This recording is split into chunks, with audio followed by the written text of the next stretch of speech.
Good morning, everyone. Happy Sunday. It's Weather United here, and we are keeping an eye on Tropical Storm Fiona that is now only 4 miles away from becoming a hurricane with its wind speed. So, before I do get started, if you are new to the channel, please consider subscribing, hitting that like button, and sharing this video with your family and friends on social media. So here's a wide view satellite imagery, and we can see what Fiona looks like with feathery white cirrus outflow to the north of the system. You can't even miss that at all.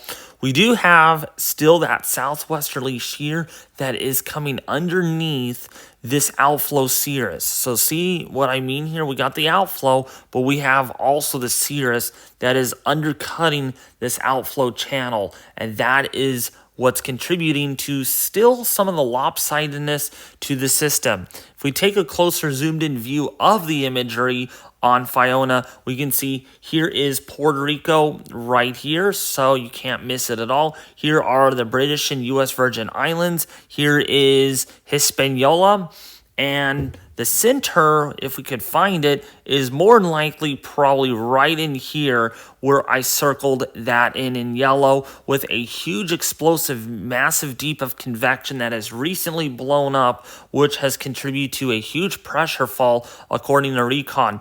Now again, to the north, again we have this shear that is coming in out of the southwesterly direction, and there's going to be moderate shear over the next several days of Fiona's journey through the rest of the Caribbean into the Turks and Caicos Islands, which will put a lid and modest inhibitor to how strong Fiona could actually get. But nevertheless, significant impacts right now, including heavy rain, strong winds, and storm surge, including for Hispaniola, where hurricane warnings have been issued. You need to take this seriously. All right. So here's a look at the recon mission that has been sampling the storm this morning, and we can see how strong it clearly is if we just look at some of the wind barbs. So these purple wind barbs, reds included, are hurricane force winds. Winds anywhere between 55 to 64 knots, okay? But the most notable thing that I've noticed since yesterday morning is that the winds now are stronger on the western and southwestern sides. So they're able to wrap around the winds completely around the system. That's Fiona trying to do that. But also, take note here of the last two passes. Notice how the pressure has dropped substantially. So a big fall in pressure like that, nearly 4 millibars in about an hour, is quite substantial, and it is worth watching and seeing if their third pass through the center takes note of another pressure fall. So something that we have to kind of watch very closely as the recon mission is here. They're likely to fly out to here and then probably fly in again somewhere rather. Actually, they can't fly over Puerto Rico, so they're probably going to have to fly over here and then back in again, something like that. So here's a look at the National Hurricane Center. Of course, winds are at 70 miles an hour. It could already be a hurricane given hurricane force winds. So let's keep that in mind. It's, again, not very far away from being a hurricane because winds are at 70 now. You only need 74 or greater for a hurricane. So we are very, very, very close of seeing that occurring. It is moving to the west-northwest at 8 miles an hour. So again, here is Puerto Rico under a hurricane warning. Hispaniola, the eastern portion there, under a hurricane warning. And again, the letter H's here do indicate that hurricane conditions are likely and are expected.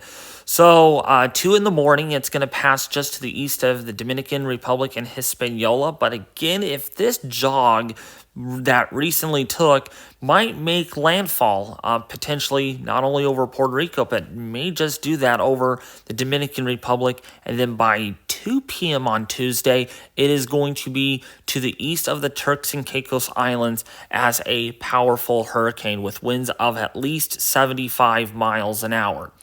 So let's take a look here at what our chances are of tropical storm force winds. So of course, If you're in Puerto Rico, there is a 100% chance of hurricane force or tropical storm force winds. If you're in the eastern half of the Dominican Republic in Hispaniola, there is a 50 to 80% chance of tropical storm force winds with a 100% chance right on the coast. So the chances have gone up. And already in Bermuda, there is a greater than 50 to 70% chance of tropical storm force winds there in the next 5 days.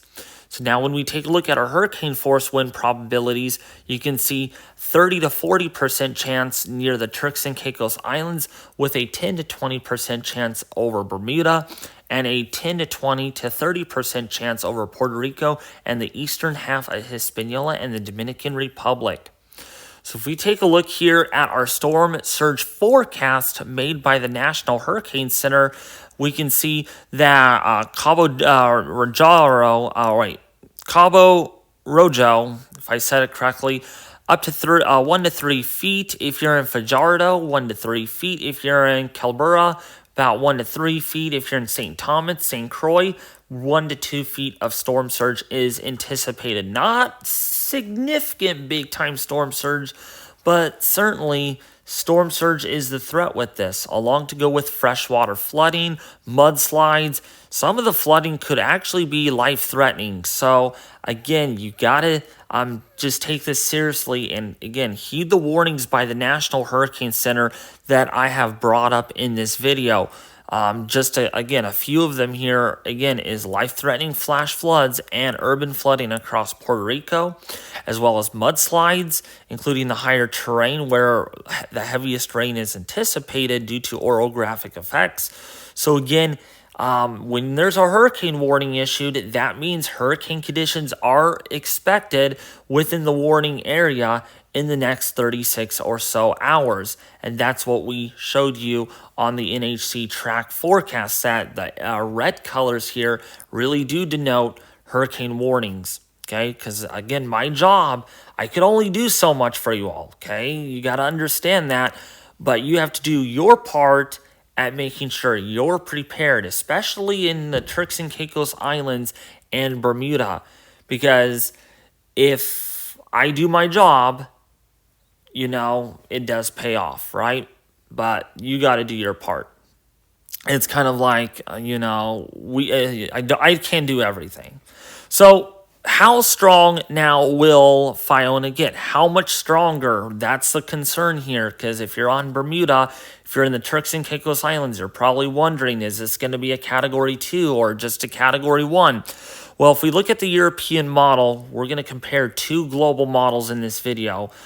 We can see there is Fiona just to right over Puerto Rico in the next few hours here. So this is 21Z Sunday. So right around, say, 5 or 6 o'clock Eastern time or Atlantic Standard at 990 millibars. So that's about with what we're seeing because the big pressure drop here. We'll see if this actually drops even further and maybe a little stronger than what the European model shows. But there is going to be strengthening today. And so by tonight, it is right in between Puerto Rico and Hispaniola at 989 millibars. Now, again, it could be stronger than this, much stronger, in fact, given the big pressure fall of 4 millibars in the last couple of passes with the recon data. So something that you would have to kind of take into consideration that the European model is not always 100% correct. But as soon as it passes very close here to the Dominican Republic, it moves offshore near the Turks and Caicos Islands. Significant strengthening into a powerful hurricane is anticipated. So in 3 days here, by Tuesday afternoon, we could be looking at a 968 millibar hurricane with winds that are about 75 to 85 miles an hour, and then continuing to strengthen even further in about 5 days. So all the way through Thursday afternoon, September the 22nd, we could be looking at a 942 millibar Hurricane Fiona here. That is a major hurricane if you just look at one model run, but we are not going to just assume that, right? we're going to look at an average, okay? And then by the time this gets close to Bermuda in about 5.5 days, it's likely to be pretty strong, probably at a Category 2 or close to a Category 3 hurricane intensity. So if we look here at the GFS model, what is their solution showing? Well, their solution is quite similar to the European model. You can see not intensifying it as quickly as the European model, but still quite strong at 962 millibars in 48 hours. In 3 days, 952. In 4 days, we're looking at 946 millibars, and it just kind of levels off right there at 945 millibars as it gets on the approach here of Bermuda. And the GFS, unfortunately, does indicate that it can make a direct landfall right over Bermuda in about 5 to 5.5 days. So here's a look at the intensity forecast from the National Hurricane Center. So of course, it is at 70 miles an hour. So their intermediate advisory, they brought it up to 70. But in the initial at the time was 65. So by this morning, it might be a hurricane at 75 miles an hour. And then by tonight, still hanging on at 75. But when it moves off of Hispaniola, it's going to reach 100 to 110 miles an hour. But again, this could be a little generous in a 4 to 5 day time frame where it might be a little higher. But again, we're only going to assume with what we see on the NHC and my intensity forecast. Fortunately, well, it can go both ways. Fortunately or unfortunately, is a little lower. Not as strong as the NHC's. I have a peak intensity of about 105 miles an hour in about 4 to 5 days, and not 110. But again, this is my opinion alone and not the NHC's of my intensity forecast. So keep that in mind. All right. Now that we talked about Fiona, let's review this really quickly. Again, Fiona is very close to becoming a Category 1 hurricane near Puerto Rico, expected to bring life-threatening flooding, strong winds, and maybe some storm surge to the island today and Hispaniola by tomorrow. Please take this tropical storm or Hurricane Fiona quite seriously because it is in the strengthening phase right now, and there could be a potential high ceiling with Fiona in the next few days as, again, this treks across Puerto Rico and eastern Hispaniola with some of the mountains there that enhance rainfall. All right, I could only do so much for you all if you do a lot for me. All right, share this, get the word out to people, because at the end of the day, I'm here to warn you about serious weather hazards like hurricanes, tropical storms, winter storms, severe weather, that sort of deal. So if you want to get the latest information on my YouTube channel on these updates, you got to subscribe. Please consider subscribing, sharing this video with their family and friends, because sharing it goes a long way. And also, please consider hitting the bell notification icon to get all of my updates on the tropics, severe weather, and winter storms. Thank you all for watching, and I might have an overnight video tonight, just depending on what time I get home from my aunt's house.